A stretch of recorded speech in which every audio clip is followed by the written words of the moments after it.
ಯೋಜನೆಗಳು ಬಂದರೆ ಇವರು ಹೊಸ ರೀತಿಯಲ್ಲಿ ಒಂದು ಪ್ರಯೋಗ ಮಾಡಿ ತೋರಿಸುವಂಥ ಪ್ರಯತ್ನ ಕೂಡ ಮಸೂದ್ ಗ್ರಾಮ ಆಗುತ್ತೆ.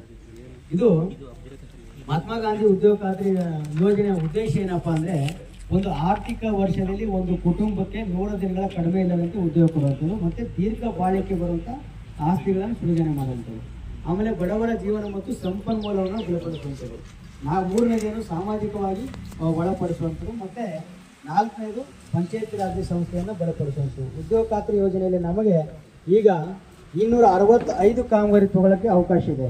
ಉದಾಹರಣೆಗೆ ನಾವು ಹಸು ಕೊಟ್ಟಿಗೆ ತೊಗೋಬೋದು, ದನ ಕೊಟ್ಟಿಗೆ ತೊಗೋಬೋದು, ಆಮೇಲೆ ಕುರಿ ಮೇಕೆ ಶೆಡ್ಡು, CC ರೋಡು, ಅಂಗನವಾಡಿ ಕಟ್ಟಡ, ಶಾಲೆ ಕಟ್ಟಡ, ಆಮೇಲೆ ಅಡುಗೆ ಕೋಣೆ ಕಟ್ಟಡ, ಇವೆಲ್ಲವನ್ನು ಕೂಡ ವೈಯಕ್ತಿಕ ಕಾಮಗಾರಿ ಜೊತೆಗೆ 265 ಕಾಮಗಾರಿ ತಗೊಳ್ಳೋಕ್ಕೆ ಈಗ ನರೇಗಾದಲ್ಲಿ ಅವಕಾಶ ಇದೆ. ಇದನ್ನು ಯಾರು ನೀವು ಬೇಡಿಕೆ ಕೊಡ್ತೀರಾ ಅವರಿಗೆ ಪಂಚಾಯತಿಯಲ್ಲಿ ನಿಮಗೆ ಅಲರ್ಟ್ ಮಾಡ್ತಾರೆ. ಈಗ ಉದಾಹರಣೆಗೆ ನಮಗೆ ಹಸು ಕೊಟ್ಟಿಗೆ ಬೇಕಂತ ನೀವು ಅರ್ಜಿ ಕೊಟ್ಟರೆ ಅವರಿಗೆ ನಿಮಗೆ ಕೊಡೋಕ್ಕೆ ಅವಕಾಶ ಇದೆ. ಇನ್ನೊಂದು ನಾವು ಕೆಲಸ ಮಾಡೋಕ್ಕೆ ಬರ್ತೀವಿ ಸರ್ ಅಂತ ಬಂದರೆ